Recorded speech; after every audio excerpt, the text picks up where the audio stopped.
So thank you everybody for being here to attend Dr. Momoko Nakamura's talk. And to begin, I'd like to acknowledge that UBC is situated on the traditional, ancestral, and unceded territory of the Musqueam First Nation.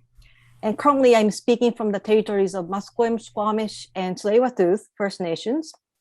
Yesterday we had National Day for Truth and Reconciliation in Canada, and this holiday was introduced this year to honor Indigenous children who were forced to attend the Indian residential school and abused, tortured, and murdered by the system. And our university played a role in it by producing policymakers and administrators who operated this system and by not taking action against it. So, as a member of UBC and as a non Indigenous resident on this land, I believe it's important to reflect on this history and take actions to bring about small but incremental positive changes. Dr. Hoshi will introduce Dr. Nakamura more properly in a moment. But in the past, I had a wonderful opportunity to publish a chapter in an edited volume to which Dr. Nakamura also contributed a chapter. And in that book, she writes about the colonial history of Japanese women's language. And it's highly recommended if you're interested in the relationship between colonialism and Japanese language and gender. And today you might be joining us from different parts of the world, so feel free to introduce yourself in the chat. And now let me invite Dr. Saori Hoshi to introduce Dr. Nakamura. Okay, hello, everybody. Welcome. My name is Saori Hoshi, Assistant Professor of Japanese at UBC. And this public lecture is part of Japanese 465, Japanese Media and Translation, which I'm currently co-teaching with my colleague, Ayaka Yoshimizu at Asian Studies. So our guest speaker for today's lecture is Dr. Momoko Nakamura, professor of English at Kanto Gakuin University in Japan. And the title of her lecture is Foreign Femininity and Masculinity in Japanese Translation. So before we hear her lecture, I'd like to give a brief introduction about Dr. Nakamura.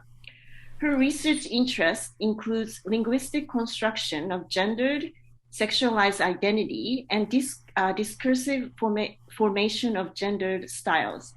She is the author of 自分らしさの日本語 Identity in Japanese, 新敬語、マジやばいっす、社会言語学の視点から New Honorifics, マジやばいっす、A Social Linguistic Approach, Gender, Language, and Ideology, A Genealogy of Japanese Women's Language, and 翻訳が作る日本語、ヒロインは女言葉を話し続ける、Translation in Japanese, Heroines Speak Women's Language. The lecture is going to be about 40 minutes, followed by a question and answer session with Dr. Nakamura. Now, we're going to invite Dr. Nakamura to join us. Nakamura sensei, we are very much honored to have you today. Hello, everyone. Thank you very much for giving me this opportunity to talk about my interest today. I would like to thank Ayaka and Saori for organizing this interesting public talk, and I hope everybody will enjoy what I'm going to tell you. In 2013, I published the book Translation Constructing Japanese Language, and I'm going to talk about some of the topics I wrote in the book. And also, if you are interested in reading this in English, last year I published a part of what my talk today as the formation of a social linguistic style in translation, cool and informal non-Japanese masculinity in the journal Gender and Language. So if you're interested, please take a look at my paper too. It doesn't move. Okay. So I'm going to talk about 2 points today. One, the speech of non-Japanese women has been translated into stereotypical women's language, and Two, the casual speech of non-Japanese men has been translated into peculiar speech used only by non-Japanese men. Those are the 2 points I'm going to talk about today. And it doesn't move. Oh, okay. So what I mean by stereotypical women's language, by stereotypical women's language, I mean it is an ideological construct. That means that it's not what Japanese women are speaking, but many linguists agree that this style of speech is characterized by interjections, ara, ma, and first-person pronoun atashi, and sentence final forms such as kashira, dawa, wa ne, no yo, yo ne. So the typical example would be, ara, atashi hen nano kashira? Oh, am I weird? And also, this style is strongly associated with polite, indirect, and soft femininity. Even though that, Japanese speakers don't agree which specific features are included in this stereotypical women's language, these are the typical features, women's language features, and also most Japanese speakers agree that this style is associated with polite, indirect, and soft femininity.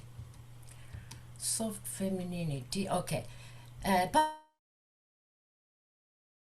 But actual Japanese women hardly use this stereotypical women's language. First, women's language is a standard style, so most Japanese women who are speakers of regional dialects do not speak it. And second, even among the standard speakers, kashira and dawa are said to be dead language.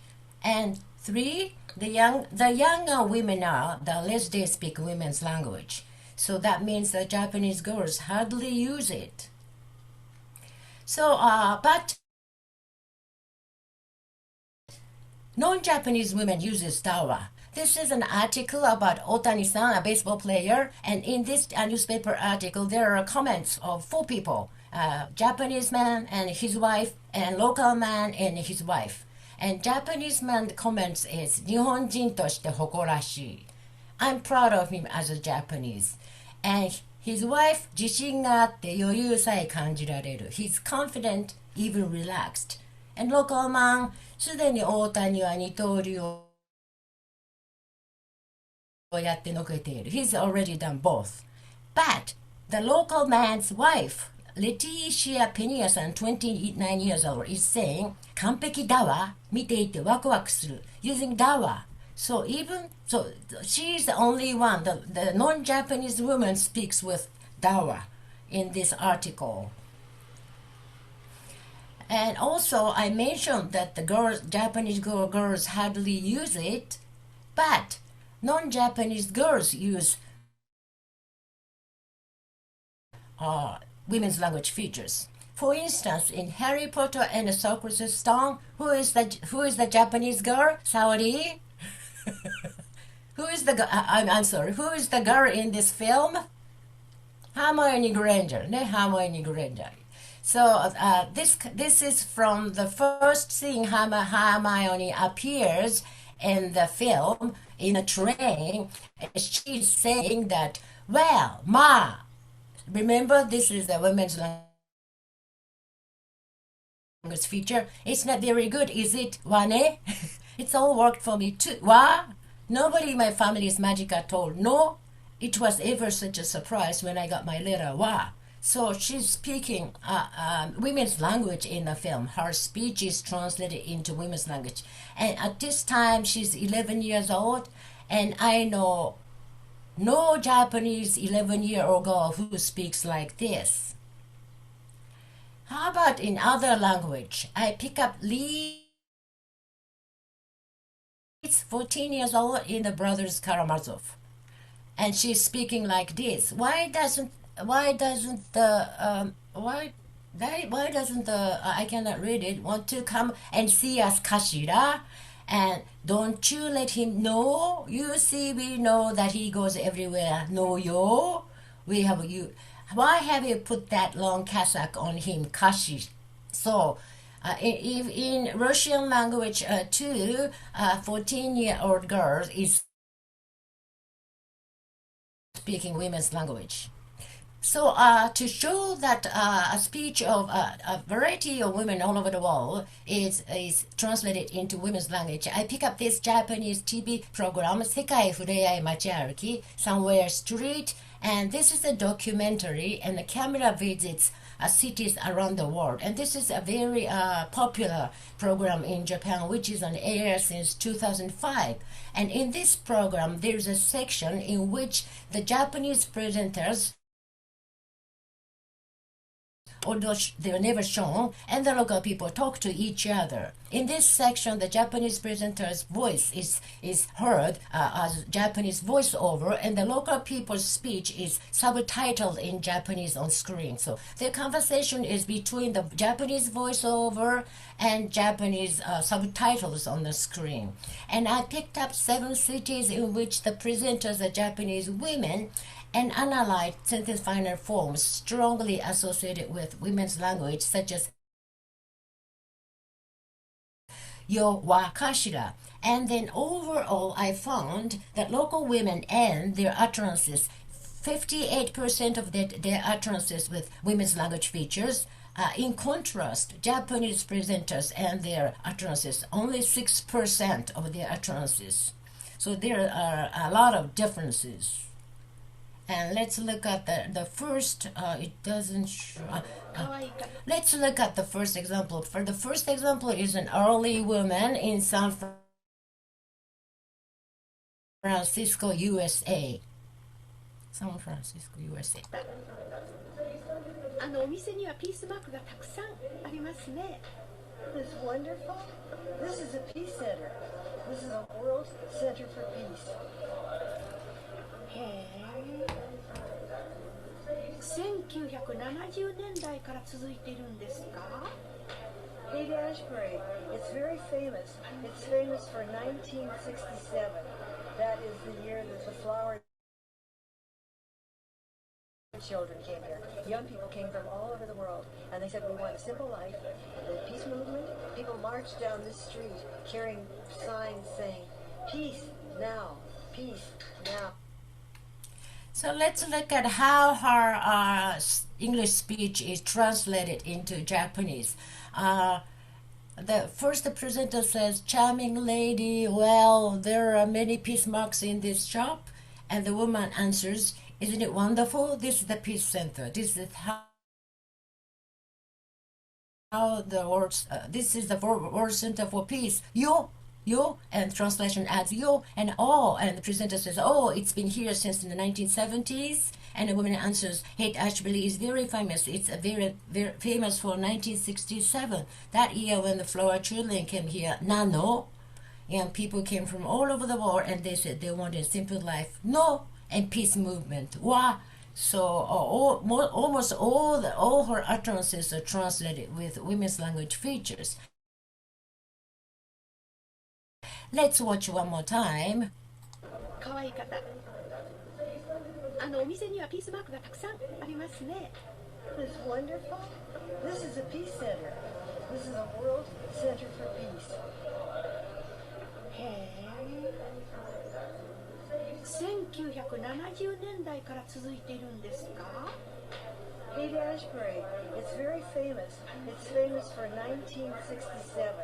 That is the year that the flower children came here. Young people came from all over the world, and they said, we want a simple life. The peace movement, people marched down the street carrying signs saying, peace now, peace now. 可愛い。 Okay, then how about a young woman? This is the conversation between a young female restaurant server in her 20s in Leibniz, Germany. Leibniz, Germany.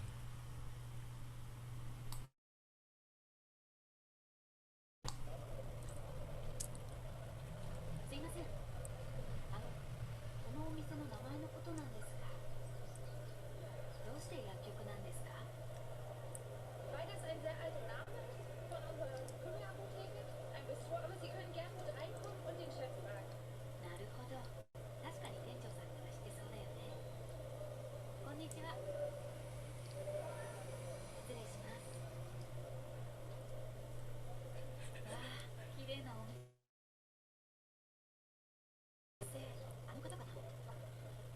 にちは。やる？さっきそこに座ってましたよね。 Okay, so the presenter says, "Excuse me, well, about the name of this restaurant, why is it pharmacy?" And the young woman answers, "Pharmacy has been the name of this bistro for a long time. You'd better ask the manager." What? And the presenter says, "I see, certainly the manager should know," and enter in this restaurant, and she says, "Hello, excuse me. Wow, beautiful restaurant. He seems to be the manager." And the young woman says, "He's the manager. You?" So the young woman finishes all her utterances with women's language features. Let's watch again. すいません。このお店の名前のことなんですが、どうして薬局なんですか？ Weil das ein sehr alter Name von unserer Firma ist. Aber Sie können gerne reinkommen und den Chef fragen. なるほど。確かに店長さんからしてそうだよね。こんにちは。失礼します。わあ、綺麗なお店。あの方かな。こんにちは。ってあれ？さっきそこに座ってましたよね。 Okay, and the next example is the specialist woman in Toledo, Italy. 全部混じっちゃっててまだ詳しくわかんないんだ。 Hombre, si pudiéramos leer, ahora con los nuevos sistemas, aquí se ha pasado un láser, con los nuevos sistemas bueno, que ves a través, ¿no? Que como nuestro cerebro, con nuestros huesos, puedes hacer solamente intervenciones muy puntuales para saber algunas cosas, mientras que el resto lo dejes, que los de detrás ya saben mejor que nosotros sacarle provecho a la información que haya. 新しい技術。 Así que hay que respetar un poco también, intervenir lo justo, con mucho respeto y dejar a los demás y a las generaciones venideras. 次の世代の考古学者たちにね。 She's an archaeologist, and the presenter, they're talking about technology about archaeology. And the presenter says, since everything is under, I cannot read it, everything is mixed, we don't understand it. And the woman says, so we did the latest laser examination to understand the underground. By scanning like a human body, we can examine the underground with touching the building, without touching the building. And also, with more technology, we will learn new things. Wow. And the Japanese presenter says, new technology. And the woman answers, those things we don't understand with our technology, we will leave to the next generation. No yo. So even a specialist explaining the technological knowledge is talking with women's language features. Let's watch again. 全部混じっちゃっててまだ詳しくわかんないんだ。 Hombre, si pudiéramos leer, ahora con los nuevos sistemas, aquí se ha pasado un láser, con los nuevos sistemas bueno, que ves a través, ¿no? Que como nuestro cerebro, con nuestros huesos, puedes hacer solamente intervenciones muy puntuales para saber algunas cosas.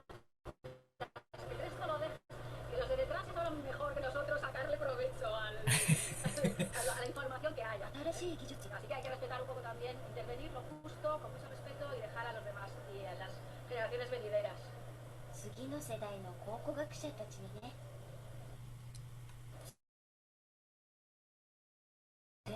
And the last example is a young girl in Montevideo, Uruguay.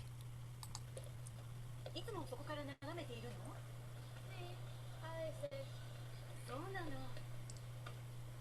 どっちが上手？ Los dos, pero a mí los dos. 優しいな。 Yeah, she's watching two boys kicking balls together, and the Japanese presenter says, "Do you always watch them from there?" And the girl says, "Yes, sometimes." And presenter says, "Is that right? Which is better, nano?" So here the presenter is talking with nano women's language feature too, and the girl answers, "Both are good, yo." So even a young girl. So let's watch again. いつもそこから眺めているの？ Sí, a veces. そうなの。どっちが上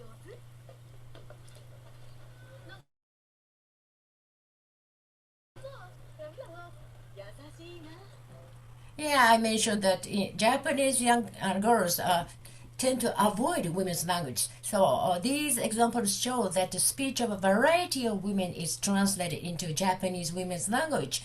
An elderly woman in San Francisco, a young woman in Germany, and a specialist in Italy, and a girl in Spain, all are translated into women's language. So this shows that there is a strong tendency to translate non-Japanese women's speech into Japanese women's language.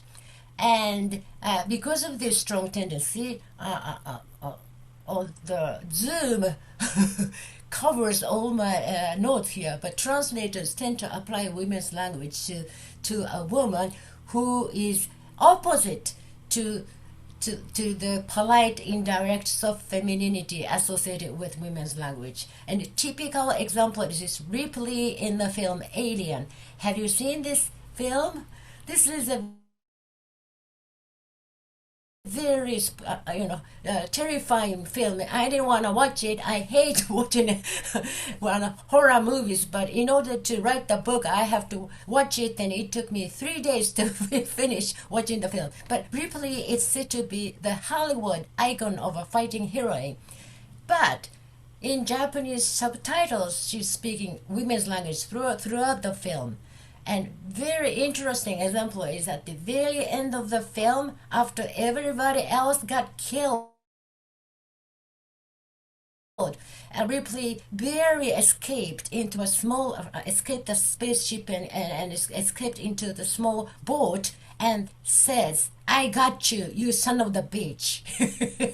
And this line in Japanese translation is translated with, "Yatsuketa wa bakemono, tasukatta no yo. I got you, you son of the bitch, no yo." So, this typically shows that there is, I don't know,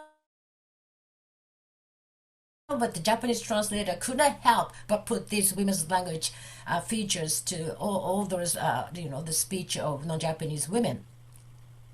Conclusion. There is a strong tendency to try and translate non-Japanese women's speech into women's language. And what implies to the notion of gender by using the stereotypical Japanese women's language to the speech of non-Japanese women beyond ethnic national boundaries, the translated construct the polite, indirect, and soft femininity associated with Japanese women's language, as if it is the nature and I can read, but shared by women all over the world. But as you know, feminine gender is a social construct. It differs depending on the region and culture.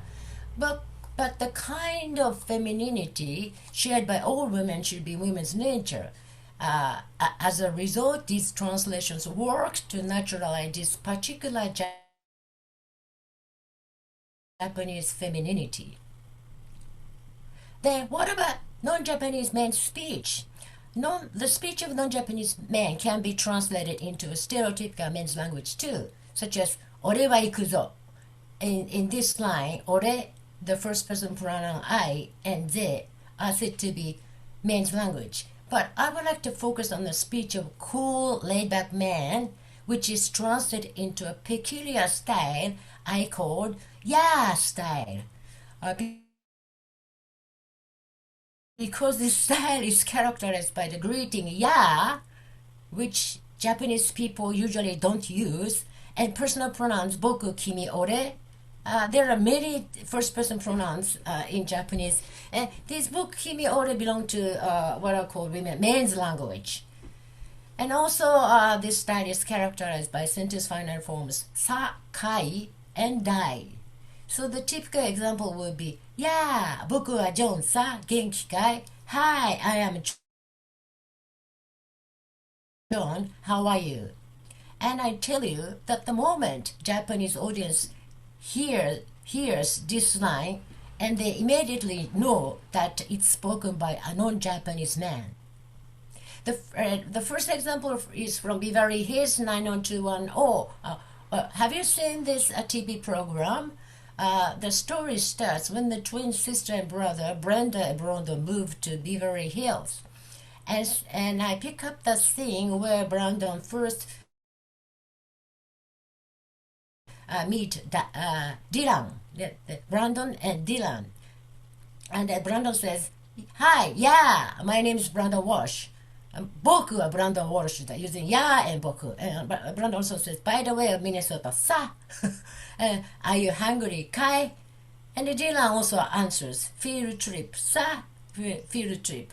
So both Brandon and Dylan are, they are utterance with sa, and Brandon uses Brandon reads with ya and calls himself boku. What about in other languages? I pick up Alyosha and Rakitin in the brothers Karamazov. There is this thing when these young men talk to each other, and Rakitin says, "Yes, sa. Tell me one thing, Alyosha. What does that visual mean, dai?" So, Rakitin is speaking with sa and dai, and Alyosha says, "What visual, sa?" Alyosha is asking with sa too. And very interestingly, this work, The Brothers Karamazov, was first translated into Japanese in 1917, and this first Japanese translation also translated this thing with this sa and dai. So the ya style has been used in Japan more than a century to the speech of non-Japanese men. And the style is used now for the speech of cool, casual man, Johnny Depp, in a Japanese advertisement of his film Rakitin. This is a sort of work you come across only once in a lifetime. Sa. I'm not sure, I don't think this is actually what he said. This is the headline of the Japanese advertisement on the newspaper. And Ronaldinho is saying that the environment in Barcelona is the best, sa. This is also the headline. And within the article, he is not speaking with sa, but the sa is used in a headline. And Sérgio Mendes, you may not know him, but he's very well known, a Brazilian musician of bossa nova. And he's saying that bossa nova is like Japanese popular ballad, sa. What is this sa? According to Nagasaki, generally in the present usage, sa is understood as an affective particle representing the image of detachment in casual conversation. So, sentence final sa indexes the cool, detachment, and casual stances now in the present usage. But interestingly, Japanese men do not use sa. Reynolds, 2001, found no instance of sa in a sentence final position in 4,289 utterances of Japanese college students. And Yamanishi, 2003, found the utterances of non-Japanese male athletes translated with sa, but Japanese athletes do not speak with sa even in the same situations of being interviewed by a newspaper. Why do Japanese men avoid sa? We can find one answer by watching the Japanese parody of Beverly Hills 90210. The title is Dylan and Catherine Beverly Hills Fine Weather Report, and they are all Japanese comedians. And Japanese comedians pretend to be California high school students. Look at the attire. They all wear brown or blonde wigs, and some of them put plastic high noses and gesture, shrugging. They keep shrugging in the film. Shrugging because there is in the Japanese gesture there is no shrugging. Whenever a Japanese comedian tries to be a Westerner, the first thing they do is to shrug. But as you see in the film, the shrugging is they do not shrug their shoulders, but instead they just put the hands like this to show that they're shrugging. And speech, they use sa and the greeting ya. And style, is said to be multimodal, multidimensional clusters of linguistic and other semiotic practice. So these attires, gesture, and speech all compose what I call style, the cool laidback style. And in this parody, the first Japanese Dylan introduces himself.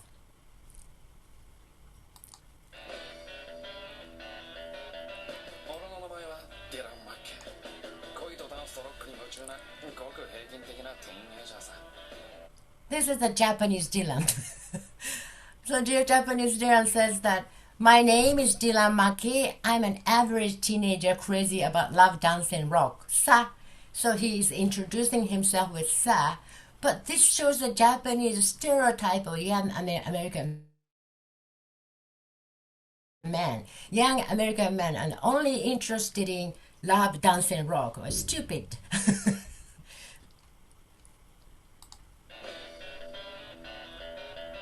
俺の名前はディラン・マッケン。恋とダンスとロックに夢中なごく平均的なティーンエイジャーさ。And then Dylan goes on to introduce his friend Kevin, and they greet each other by saying, "Yeah, Kevin, yeah, Dylan," and they keep shrugging.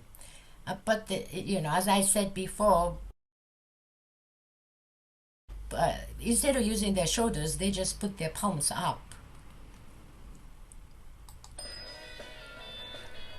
ケビン。いや、ディラン。どうだ調子は。今日もいい天気だし、最高の気分さ。絶好の予習復習日和になったよ。なるほど。せいぜい頑張るかな。Thank you。こいつはケビン。成績は常に学年トップの生徒会長だ。ルールを重んじる形だが、俺とは妙に気が合う。将来は NASA に就職してシャトルを打ち上げたいなんて、とんでもない夢を持ったナイスガイさ。Or then the Dylan describes Kevin as he's a nice guy who has an incredible dream to get a job at NASA and launch a shuttle in the future. So here Dylan introduces Kevin using sa too. Let's watch again. ケビン。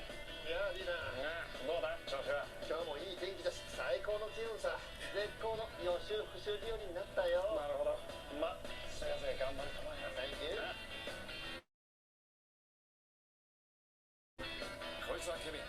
成績は常に学年トップの生徒会長だ。ルールを重んじる堅物だが、俺とは妙に気が合う。将来は NASA に就職してシャトルを打ち上げたいなんて、とんでもない夢を持ったナイスガイさ。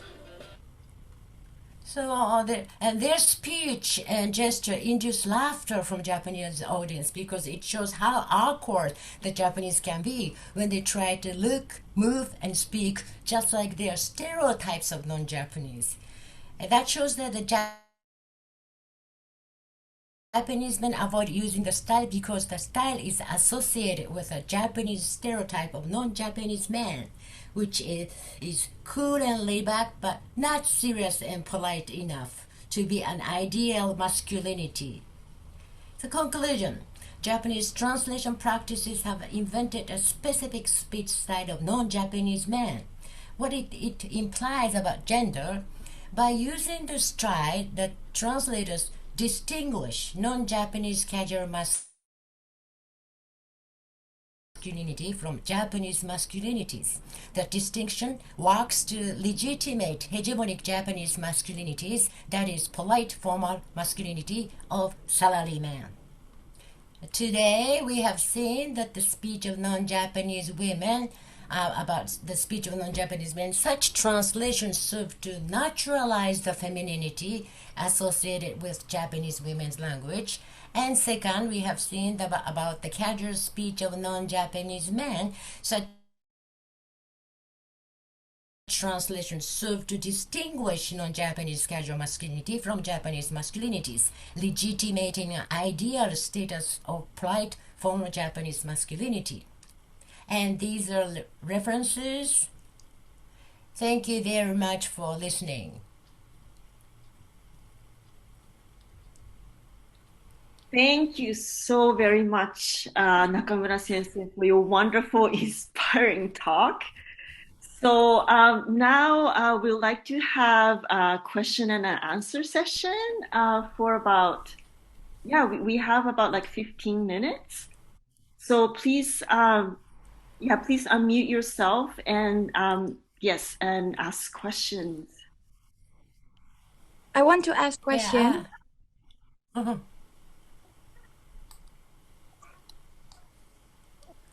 Hello. Eva. Eva. Yeah, right. Eva, You can, yes. yes, Hi, you can Eva. call me. You can call me Eva. Hello. Eva. Konnichiwa. Konnichiwa, Nakamura-san. Konnichiwa. I'm so happy to be able to talk to you. In Bali, Indonesia, it's in the morning, 8 a.m. in the morning. I'm so happy to be able to talk to you because I already read several of your articles or your books. And I'm also very interested in Japanese language and gender. That is why my dissertation was also about Japanese language and gender. I did a research about Japanese language and gender in Ubud, Bali, because maybe you know that there's a lot of Japanese stay in Ubud, Bali. And recently I also wrote a book about Japanese language and gender, but maybe it's nothing compared to your books because it's just a very simple book. And what I want to ask is, recently I did a research about the perception of Japanese regarding the Japanese language with gender marker. So I asked with Google form, I asked 50 Japanese, which is 25 Japanese women and 25 Japanese men, to answer several questions. And one of them said that the Japanese woman language features that you mentioned is really sounds like Yamanote dialects. So I'm so curious, and maybe you can give your perception about that. What do you think about that? Thank you very much. Oh, thanks for an interesting question, Eva. The perception of different linguistic styles is interesting, and you mentioned that one of your main subjects says that Yes. Japanese women's language sounds like Yamanote style. Yamanote is our like upper grade, middle class area, and there are several interesting historical studies about the formation of women's language, and we now know that some of those sentence final forms that I used to analyze the data are from what we call speech girl style,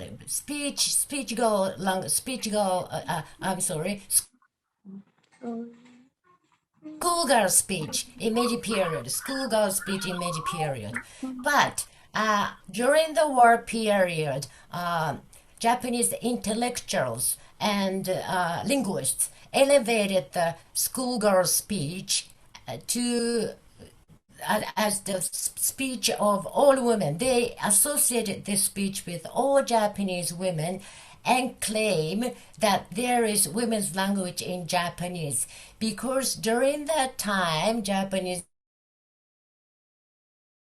government was invading East Asia, and then they have the assimilation policy to control people in the colonies by forcing them to speak Japanese. And in order to legitimate this assimilation linguistic policy, they have to show that Japanese language was superior than local languages. And in order to prove the superiority of Japanese language, they used women's language. So by elevating women's language as the speech of all Japanese women, they tried to prove that their policy was good. And in elevating this, schoolgirl speech to women's language, and then some linguists started saying that women's language the origin of women's language is Yamanote. It's a good origin. So it's a good language. So it's like this is a creation of the origin. This happens very often in order to legitimate certain style. People create the origin. So the perception, the man's perception, really testifies that their creation origin is working well even now. I don't think that the women's language started in Yamanote, but during the war period and even after the war period, people wanted to show the world that Japanese language is good and to show that they used women's language, which is the good origin. It originated from Yamanote. But I have to tell you that when some schoolgirls started speaking schoolgirl speech, many people, male intellectuals and linguists, criticize the speech as having the vulgar origin. It's from the lower society. So people creates the origin of the speech. Thank you very much for interesting. Did I answer your question, Eva? Thank you. Yes, thank you very much, and thank you for the very wonderful presentation. I hope you have a nice day. I So- will. Dr. Nakamura, I'm wondering if maybe you could stop sharing your screen so we could see everybody on the screen. Sure. I'm sorry. No, I thank was you. busy. Okay. No, thank you. Okay, so we have a few Sure. more hands. So, Elizabeth? Hello, thank you. Elizabeth. Yes, I'm Elizabeth. I'm in Nara, actually, in Japan. I'm just with my infant son right now, so I'm not going to turn my camera on. So I hope that's okay. Sure. Thank you so much We for would your. like to see him. I'm actually just nursing him right now, so that's why. Oh. Yes, but thank you so much for your fantastic presentation. I think we all really enjoyed it. What I would like I'm to glad you enjoyed it. it was really wonderful. So what kind of I was maybe the most interested in is when you spoke about the hegemonic image of Japanese masculinity and how non-Japanese men are not granted access to this image through the way their speech is translated. And when we think about your conclusions about the feminine speech or of non-Japanese women, the translation of their speech, it seems that this idealized femininity is placed onto them. So I think that it's very interesting I'm sorry, your voice was cut off. I'm sorry. Could you say it again? Yes. So in comparison to the non-Japanese men, they're not granted access to this hegemonic masculinity, whereas it seems that non-Japanese women, an idealized femininity is kind of placed onto them through their speech. So I was wondering what you thought about that, why, if there was anything to do with structures of power within gender or intersections perhaps of gender, language, and ethnicity. Any thoughts on that? Very, very interesting question. Thank you very much. Very interesting. It's quite complicated, I assume, and I haven't solved all the puzzles yet. But in the case of Japanese, the relationship between Japanese femininity and non-Japanese femininity, one thing we are sure is that the ideal femininity has been white Western femininity in Japan, especially since the end of the war. Like all the fashion models and makeup models are all mostly white, Western women, and that's ideal. And because we have that ideal, we can never be the ideal because I can never be a white Western woman. So it's ethnicity, race and history, all complicated. And then in the case of masculinity, this is my assumption. I have no data, but I assume that Japanese male intellectuals wanted to protect Japanese masculinity from such a history. Like they wanted to, preserve the idea of the masculinity only within their realm of Japanese men. But I'm not sure. Very interesting, insightful question. Thank you very much, Elizabeth. Yes. Hi, hello, you finished. Hi. Cute. Thank you. Thank you very much for a wonderful presentation. You're welcome. Okay, so now Nariko, yes. Hello, Nakamura Sensei. I met you when you were at UBC in 1992. It's been, don't mean to age ourselves, but that's when it's I met Bruce. Yes. Yes, almost 30 years ago. I was surprised. I was just doing the math, and it's like, wow, it's been a long time. So I'm still in Vancouver. I teach at Landiar College. Yeah. So it's very, very nice to see you in this context. And yeah, I loved, and I know you were still alive. And I remember you were back then, even you were doing this feminine and masculine languages, and I remember exchanging women's magazines, 週刊誌, 女性週刊誌 with you, and I know even that. wrote a paper. Yeah. Oh yeah, from reading the magazine. That was the only Japanese magazine I had. I read it like 400 times. So I said to myself, why don't I analyze this as a data? So I wrote a paper.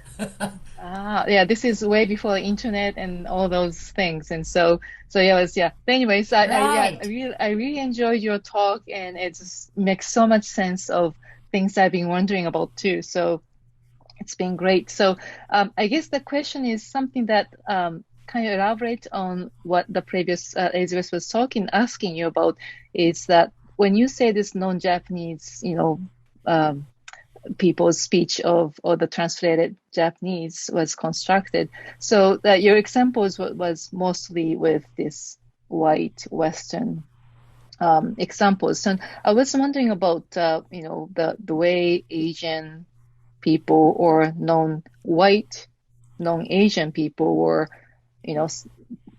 translated into Japanese language and presented in this media.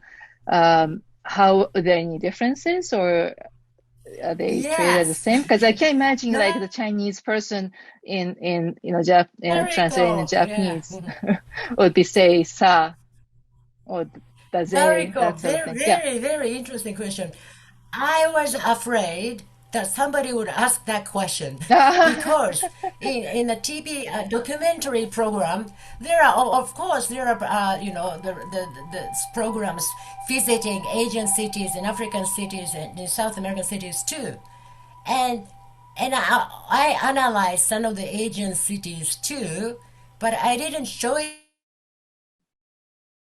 to you because because there is an interesting tendency not to use women's language features, especially into the speech of Korean women. The speech of Chinese women, they use women's language features frequently, but to the speech of Korean women, they don't use it at all. They don't use it at all. When Korean women are speaking very rough language, like on the play on the stage, and they do use women's language for those very rough, bad language. But usually to the Korean women, the camera meets on the streets, they don't use it. And because I couldn't explain it, and there's one explanation, but I didn't show it to you. It's pretty complicated, so I kind of hide the data from. But that was a good question. And okay. the answer is that it seems like the translators use women's language features differently for the formal speech and informal speech. And because Japanese Korean women speak very politely on the streets, their speech is not translated with women's language feature. But I'm not sure if they use the women's language features in that way, but differently for they use it for informal speech, not formal speech. That means that the translation is making the new distinction, new index kind of meaning to Japanese women's language. So that's the new, that's my talk would be, I thought that it would be too complicated. So I erased that data, but thanks for asking me that question. I'm wondering if that's the case. It's interesting because the translation is making Japanese language. Translation is not the mere mechanical, translating from other language into Japanese, but translation itself is making, is changing the meaning of Japanese women's language. That's what I'm assuming, but let me do more analysis, please, to give you the exact answer. Very good question, but I didn't mean to put on the spot. Sorry, sorry. I didn't mean to put in spot. But it's a reflection of how Japanese people view, and it's a social construction, like how they are presented as a Japanese. It's almost like a Japanese version of those gaijin, quote unquote, and Asian people and so forth. Could you explain to students about the Japanese version?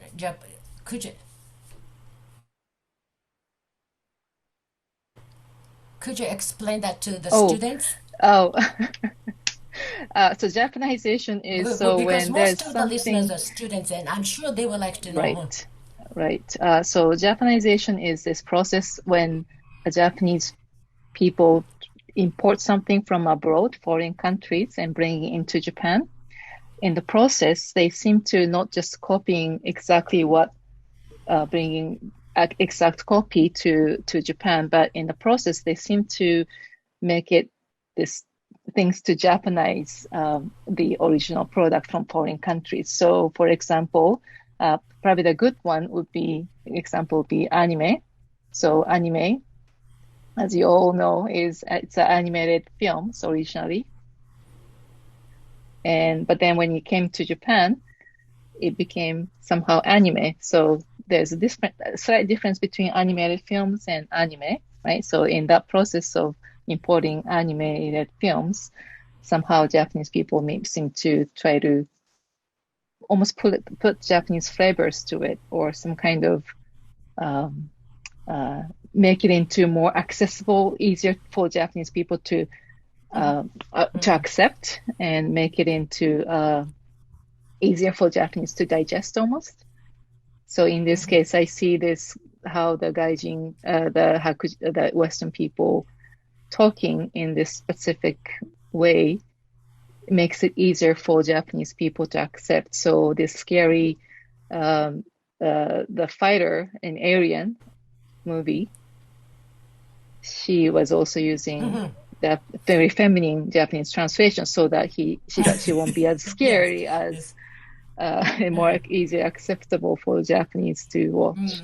So that was, I thought, must be going on. Thank you very much. By listening to you, I had a feeling that this kind of translation is making Japanese people to understand, other people or overseas, but at the same time, it makes it more difficult to really understand other people.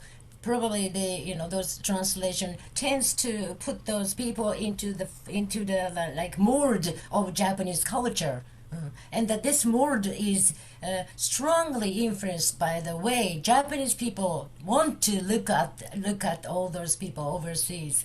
So the translation is nice, and I enjoy translation, and that's part of the reason I analyze translation, but it has some problems too. Thank you very much, Nariko. That was a wonderful explanation. Yeah. 60. Yeah. Sorry. Okay. Yeah, we have about like a couple minutes. So please unmute yourself and then make questions and ask questions. Anyone? I have a question actually. I found it very interesting how you talked about multimodality of ya style. And when you talked about the parody of Beverly Hills, right? How Japanese actors mimic Western gestures. And I thought that was very interesting how you incorporate non-linguistic expressions as part of the ya style. And I'm wondering if there is women's version of that, whether you've come across with any examples of how Japanese, actors mimic non-Japanese female, women in a stereotypical way. Especially the white Western women. They may be, but I couldn't find the one. But I'm sure there are some. But when they do that, that's not as much funny as the male case, because the ideal of Japanese women's femininity is try to getting closer to those Western femininity. But in the case of Japanese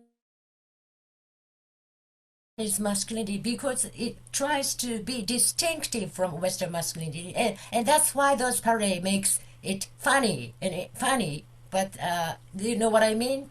Because it's trying to be distinct, and that's because it's tried to be distinctive and different, try to highlight the difference. These parodies become funny, but in the case of femininity, probably it won't be that funny. But the Japanese comedian may look just trying to be snobbish and don't I look nice? Just so it may not be as funny as the male case. I'm not sure, but good question, interesting. So that masculinity and femininity are not equally distinctive, but it has a very different, values and position differently according to ethnicity, power structure, and culture and history. So that's a very interesting question to highlight those unequal differences. Thank you very much, Ayaka. Thank you. That wraps up that nice question wraps up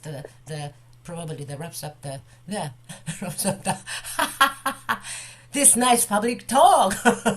Yes. Yeah, I guess, now it's 6:00. It's already, time flies, and we have to actually, wrap up our public talk. Yeah. But I guess that's the end. And thank you all for coming. And yes, thank you very much. Yes, and then thank you. I'm sorry I couldn't answer all the questions. Yes. Thanks, Bruce. Or you sleep? Yes, thank you very much, Nakamura Sensei, for thank you talk. Thanks, Bruce. Yeah. Thank you. Thank you. Thank you, organizers. Thank you. Thank you for coming. Thank you for coming. Thank you. Thank you, Lorraine. Take care, Bruce. Take care. Thank you too. You look great. That was really fun. Really interesting. Good. Thank you all.